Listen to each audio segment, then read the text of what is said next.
Welcome to कीर्तिमान academy official. आसमां छूने की चाह, हर कदम एक नई राह। स्वागत है आप सबका आज आपकी साहब सीरीज के अंतर्गत हिस्ट्री पीवाईक्यू, जिसमें हम लोग चर्चा कर रहे हैं आज अपनी इस क्लास में मौर्य वंश। तो मौर्य वंश या मौर्य साम्राज्य, मौर्य साम्राज्य हम लोगों ने इसकी पहली क्लास में पढ़ा हुआ था। उसके मौर्य वंश के सारी की सारी बेसिक जानकारियों को हम लोगों ने डिस्कस किया था। साथ ही साथ क्वेश्चन नंबर 1 से लेकर 20 तक हम लोगों ने डिस्कस किया था। आज के इस सेशन में क्वेश्चन नंबर 21 से लेकर के हम लोग 60 नंबर या 58 करने वाले हैं। 58 प्रश्नों पर 58 तक क्वेश्चन पर डिस्कस करेंगे। स्टूडेंट, आप लोगों को एक काम करना है कि मेरे साथ साथ आप लोग भी आंसर देने का प्रयास करिएगा कमेंट बॉक्स में, और लास्ट में ये बताना कि आपके कितने क्वेश्चन सही रहे। और साथ ही साथ एक बार सभी लोग जल्दी से वीडियो को लाइक करने के साथ साथ अपने जैसी तैयारी करने वाले तमाम विद्यार्थियों तक शेयर करिए। आइए देखेंगे आज के सेशन का पहला क्वेश्चन। किसने सहिष्णुता, उदारता और करुणा के त्रिविध आधार पर राजधर्म की स्थापना की? अगर हम यहाँ पे ऑप्शन की बात करें तो ये है अशोक, अकबर, रणजीत सिंह, शिवाजी। बताइए आप लोग इसका आंसर क्या करना चाहेंगे? नो डाउट यहाँ पर जो बात हो रही है यह अशोक की जा रही है। नेक्स्ट क्वेश्चन हमारे पास में है, निम्न में से कौन सा क्षेत्र अशोक के साम्राज्य में शामिल नहीं था? अगर इस प्रश्न पे चर्चा करें तो अफगानिस्तान था, हाँ। बिहार, बिल्कुल। कलिंग, हाँ जी। कलिंग युद्ध के बाद ही तो बौद्ध धर्म को ग्रहण कर लेता है। तो लेकिन यहाँ पे बात श्रीलंका की हो रही है, तो श्रीलंका अशोक के साम्राज्य में शामिल नहीं था। अगर हम यहाँ पे थोड़ी व्याख्या कर लें तो कह सकते हैं कि सारी जानकारी हमें कहाँ से मिलती है, तो अशोक के द्वितीय शिलालेख से ये पता चलता है कि भारत में अशोक का अधिकार चोल, पांड्य, सात्यपुत्र, केरलपुत्र एवं ताम्रपर्णी यानी श्रीलंका को छोड़कर सर्वत्र था। जिनका हमने नाम लिया, इनकी जगह पर मौर्य साम्राज्य यानी अशोक का आधिपत्य नहीं। क्या नाम था उनका? चोल, पांड्य, सात्यपुत्र, केरलपुत्र एवं ताम्रपर्ण यानी श्रीलंका को छोड़कर सर्वत्र था। चलिए अगले क्वेश्चन की तरफ बढ़ें। अशोक के निम्नलिखित अभिलेखों में से किसमें दक्षिण भारतीय राज्यों का उल्लेख हुआ है? यहां पर आपको ऑप्शन मिल रहा है, तृतीय मुख्य शिलालेख, द्वितीय मुख्य शिलालेख, नवा मुख्य शिलालेख, प्रथम स्तंभ लेख। बताइए आप लोग क्या आंसर करोगे? तो निश्चित तौर पे ये दक्षिण भारतीय राज्यों के बारे में जानकारी अभी ऊपर भी हमने व्याख्या में डिस्कस किया है। तो ये है आपका द्वितीय मुख्य शिलालेख, यानी यहाँ पे ऑप्शन बी हो जाएगा। ये वही द्वितीय शिलालेख है जिसमें दक्षिण भारत के चोल, पांड्य, सत्यपुत्र, केरलपुत्र आदि के बारे में जानकारी दी गई है। अगला प्रश्न है भारत का प्रथम अस्पताल एवं औषधि बाग का निर्माण कौन कराया? तो इसमें संदेह हम नहीं कर सकते, ये होगा अशोक। अगला क्वेश्चन होगा, अशोक ने बौद्ध होते हुए भी हिंदू धर्म में आस्था नहीं छोड़ी, इसका प्रमाण है क्या? तीर्थ यात्रा, मोक्ष में निवास, देव नाम प्रिय की उपाधि, पशु चिकित्सालय खोले। यहाँ पर आप सबसे बड़ा प्रमाण देंगे देव नाम प्रिय की उपाधि को धारण करना उसके हिंदू धर्म में आस्था बनाए रखने का प्रमाण है। निम्नलिखित में से किस स्रोत में अशोक के राज्यकाल में तृतीय बौद्ध संगीति या समिति होने का उल्लेख? इस क्वेश्चन को मोस्ट इंपॉर्टेंट करिएगा, कई बार पूछा जा चुका है, आगे भी पूछा जाने के लायक है। तो ये जानकारी कहता कहाँ? अशोक के अभिलेखों में नहीं जी, ऐसी कोई जानकारी नहीं है। दीपवंश में हाँ जी है, महावंश में है, दिव्यावदान में नहीं है। तो 2 और 3 जिस ऑप्शन में होगा वो उत्तर होगा, और इस प्रकार का ऑप्शन हमें विकल्प बी देखने को मिल रहा है।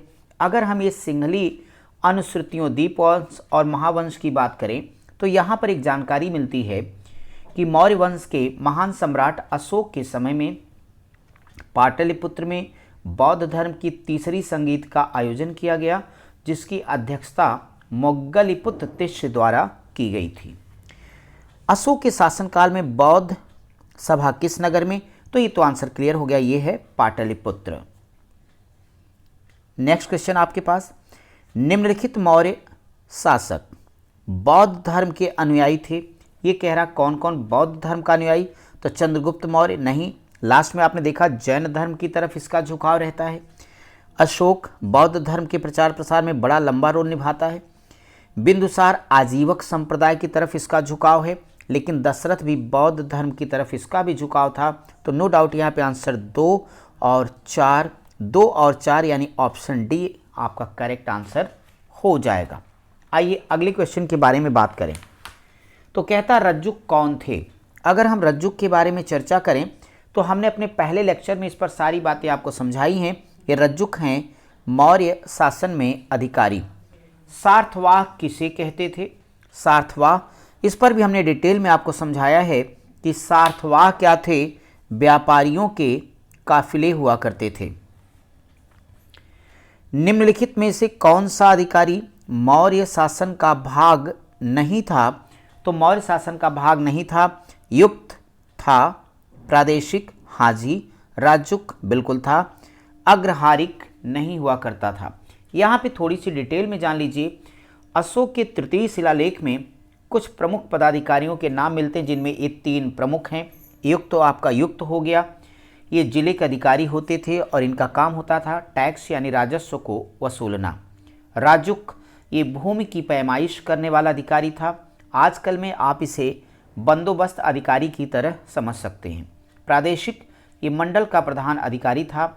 अगर हम आज के समय में इसकी तुलना करें तो संभागीय आयुक्त की तरह से ये हुआ करता था और इसे न्याय का कार्य भी देखना पड़ता था।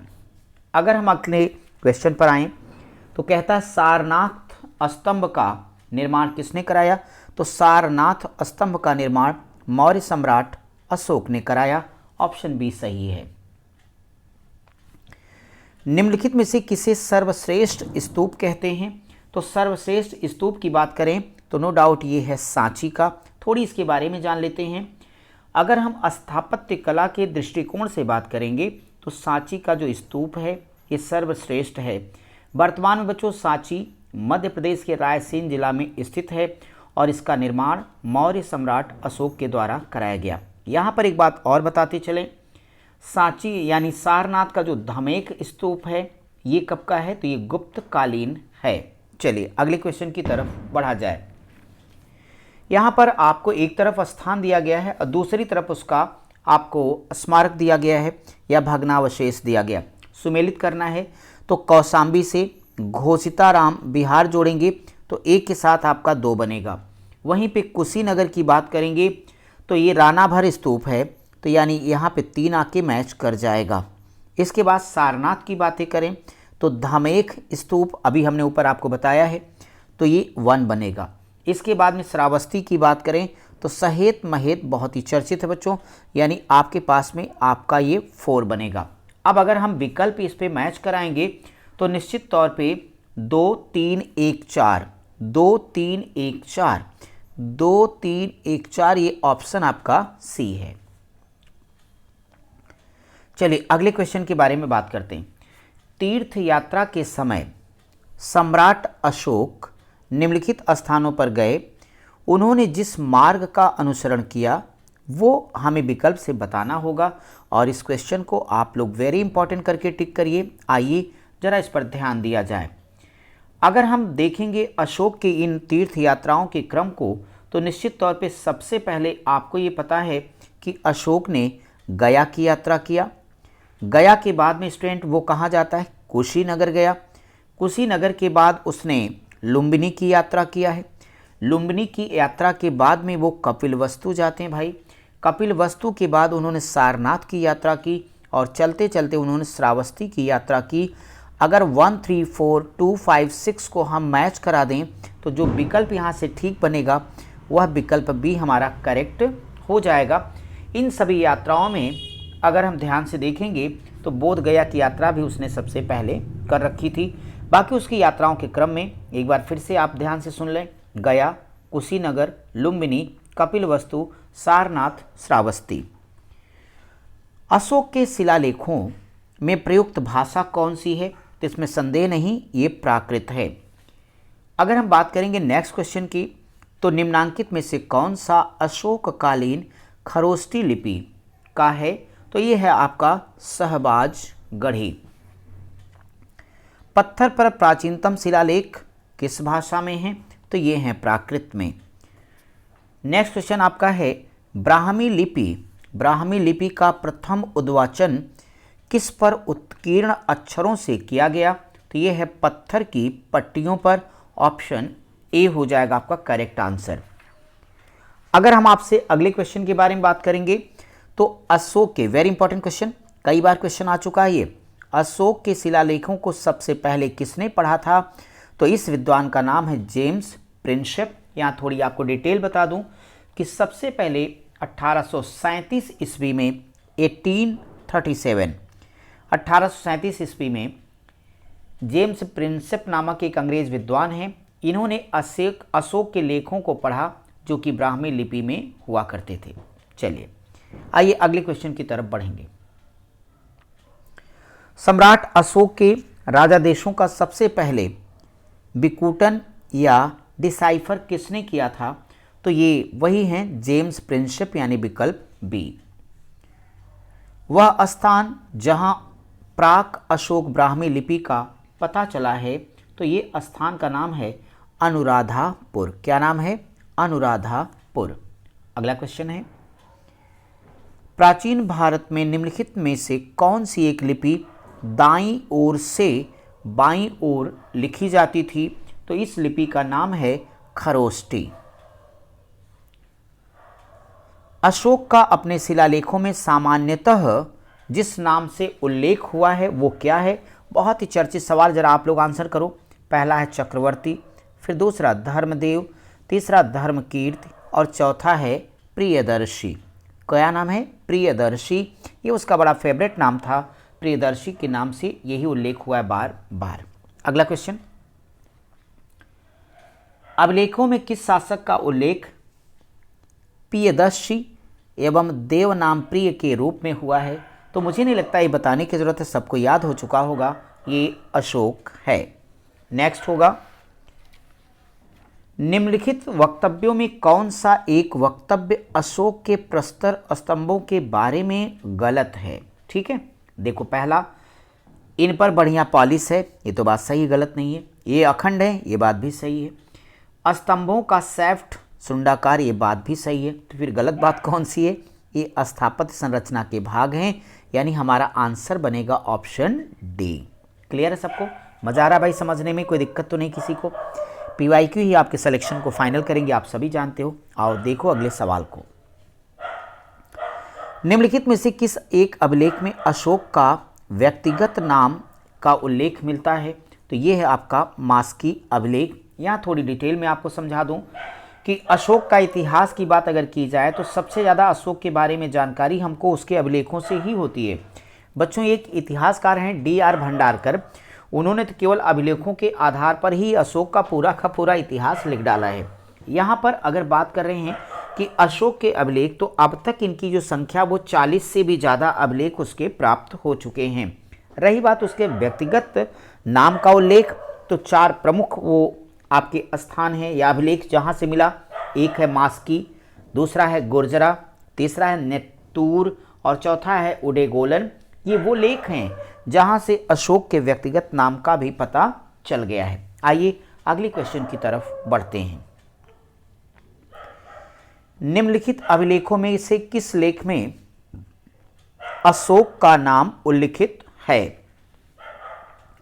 भाब्रू अभिलेख, 13वां शिलालेख, रुमिनदेई स्तंभलेख और मास्की का लघु शिलालेख। अभी हमने सारे नामों की चर्चा करी है, सो आपका ऑप्शन डी करेक्ट होगा। अगला क्वेश्चन है, अशोक का रुमिनदेई स्तंभ संबंधित है? तो नो डाउट ये बुद्ध के जन्म से जुड़ा हुआ है। और यहाँ पर जानकारी देता चलूँ आपको कि अशोक ने अपने राज्याभिषेक के 20वें साल में लुम्बिनी की यात्रा की थी और यहाँ पर एक शिला स्तंभ को स्थापित कराया। यहाँ पे एक महत्वपूर्ण बात जान लीजिए कि भगवान बुद्ध का जन्म स्थल होने के कारण लुम्बिनी ग्राम के धार्मिक कर को उसने माफ़ कर दिया और जो भू राजस्व है 1/6 से घटा करके 1/8 कर दिया गया। आइए अगले क्वेश्चन पर गौर करें। तो कहता है गुर्जरा लघु शिलालेख जिसमें अशोक का नामोल्लेख किया गया है, ये कहाँ है? तो मध्य प्रदेश के दतिया जिले में है। सो ऑप्शन बी आपका करेक्ट होगा। केवल वह स्तंभ जिसमें अशोक ने स्वयं को मगध का सम्राट कहा है, बताओ बताओ, जल्दी करो सब लोग, इसका कमेंट बॉक्स में आंसर दो। मैं विकल्प पढ़ता हूँ। मास्की का लघु स्तंभ लेख, रुमिंदेई स्तंभ लेख, क्वीन स्तंभ और भाबरू स्तंभ। अभी अभी तो बता के आया हूँ, भाबरू स्तंभ आपका ये हो जाएगा ऑप्शन डी। भाबरू या बैराट स्तंभ लेख में अशोक ने खुद को मगध का राजा घोषित किया है। अगला है कालसी क्यों प्रसिद्ध है? कालसी क्यों प्रसिद्ध है? आप सबको बताना कालसी वर्तमान में किस राज्य में स्थित है। आइए पहला विकल्प देखें, बौद्ध चैत्यों हेतु, नहीं, ये बिल्कुल गलत बात। फारसी सिक्कों के कारण, नो, ये भी गलत बात। तीसरा है अशोक के शिलालेख के कारण, लो जी हो गया। चलिए अगले क्वेश्चन पर आ जाओ। उत्तराखंड में सम्राट अशोक के शिलालेखों की एक प्रति कहाँ से मिली है? तो आंसर है कालसी। शायद हमने पीछे जो सवाल पूछा तो उसका आंसर आपको पता चल गया। चलो कालसी की बात कर लो, उत्तराखंड जान गए सब लोग। चलो उत्तराखंड के मुख्यमंत्री का नाम ही कमेंट बॉक्स में बता दो आप लोग जल्दी से। नेक्स्ट है कलिंग युद्ध की विजय तथा क्षतियों का वर्णन अशोक के किस शिलालेख यानी रॉक एडिक्ट में हुआ है? तो अगर इसकी बात करें तो कहता शिलालेख फर्स्ट, शिलालेख सेकंड, शिलालेख 12, शिलालेख 13। तो शिलालेख 13 बड़ा ही फेमस है। इसमें कलिंग युद्ध के बारे में विस्तार से बात की गई है। अशोक के निम्न अभिलेखों में से पूर्णतया धार्मिक सहिष्णुता के प्रति समर्पित कौन सा अभिलेख है? तो निस्संदेह यह शिलालेख संख्या 12 है। ऑप्शन बी आपका क्लियर होगा आंसर। अशोक के जो प्रमुख शिलालेख यानी रॉक एडिक्ट्स संगम राज्य के विषय में हमें बता रहे हैं, उनमें कौन कौन शामिल है ये आपको बताना पड़ेगा। तो निश्चित तौर पर उस पर शिलालेख 2 और शिलालेख 13, ये 2 जगहों से हमें इस तरह की जानकारी प्राप्त होती है। सो इसका करेक्ट आंसर हम ऑप्शन सी दे देंगे। नेक्स्ट क्वेश्चन होगा, निम्नलिखित में से किस दक्षिणी राज्य का उल्लेख अशोक के अभिलेखों में नहीं मिलता है देखने को? तो चोल का विवरण तो है, पीछे हमने चर्चा करी है। पांड्य, हाँ जी बिल्कुल है ये। अगला हमारे पास है सत्तीपुत्र, हाँ जी ये भी हैं। बट सातवाहन का उल्लेख तो कहीं नहीं मिला। सो आपका आंसर हो जाएगा विकल्प डी। नेक्स्ट क्वेश्चन के बारे में बात करूं तो निम्न में से अशोक के किस अभिलेख में पारंपरिक अवसरों पर पशु बलि पर रोक लगाई गई? ऐसा लगता है कि यह पाबंदी पशुओं के वध पर थी। इस प्रकार की जानकारी शिलालेख फर्स्ट में, स्तंभ अभिलेख 5th में, या शिलालेख 9 में, या शिला अभिलेख 11 में। तो निश्चित तौर पे यहाँ पे आंसर आपको क्लियरली बोलना होगा, शिला अभिलेख फर्स्ट में इसका आंसर आपका हो जाएगा। थोड़ी यहाँ पे जानकारी आपको देते चलें कि अशोक अपने पहले शिलालेख में पशु बलि निषेध के बारे में क्या कह रहा है, जरा उसे ध्यान से सुन लीजिए विस्तार से। यहाँ कोई जीव मारकर बलि ना दिया जाए और ना ही कोई उत्सव मनाया जाए। पहले प्रियदर्शी राजा की पाकशाला में प्रतिदिन सैकड़ों जीव मांस के लिए मारे जाते थे, लेकिन अब इस अभिलेख के लिखे जाने तक सिर्फ 3 पशु प्रतिदिन मारे जाते हैं, 2 मोर और 1 मृग। इसमें भी मृग हमेशा नहीं मारा जाता, ये तीनों भी भविष्य में नहीं मारे जाएंगे। ये बातें वहाँ पे कही गई पहले शिलालेख में। इससे स्पष्ट हो गया कि जो पशु बलि पर निषेध की बात आती है वह शिलालेख फर्स्ट है। वहीं पर बच्चों 5वें स्तंभ लेख में भी अशोक ने एक बात कही है कि राज्याभिषेक के 26वें वर्ष बाद विभिन्न प्रकार के प्राणियों के वध को उसने वर्जित कर दिया है। ये पूरी बात क्लियर कट है यहाँ पर। आइए हम लोग बात करते हैं अपने आगे के बारे में। तो आपको आज का ये सेशन कैसा लगा है? हमने आपके मौर्य वंश से प्रीवियस क्वेश्चन पे तमाम शानदार प्रश्नों पर डिस्कस किया है। इसकी एक अगली कड़ी में हम आपसे कल मिलेंगे। आप सभी को इस चैनल पर जितनी भी क्लासेस दी जा रही आपके एग्जाम के लिए मील का पत्थर साबित होंगी। आपके लिए बेहतर होगा कि कम समय में इन चीज़ों को आप उनको रिवाइज करें, पढ़ें, बार बार ज़रूरत हो तो वीडियो को सुन भी सकेंगे। कुछ इंपॉर्टेंट फैक्ट को अपनी कॉपी में नोट कर लें। आप सबका ज़्यादा से ज़्यादा समय बचे, इस नाते बच्चों हमने कई जो चीज़ें लॉन्ग हो सकती थी उनको रिकॉर्डेड फॉर्म में दिया है ताकि आप अधिक से अधिक समय बचाएं। बाकी हम आपको लाइव क्लास, वीडियो और सारे पार्ट पर लगातार लगे हैं और उम्मीद ही नहीं विश्वास है कि सारे के सारे काम हम लोग 15 जनवरी तक बहुत ही विधिवत कंप्लीट कर लेंगे। 15 जनवरी से लेकर के 31 जनवरी तक सिर्फ हम मॉक टेस्ट पे विधिवत डिस्कस करेंगे। इसके लिए ज़रूरी है कि आप सारे विद्यार्थी राइट टाइम अपनी क्लास को ज्वाइन किया करें। Thank you.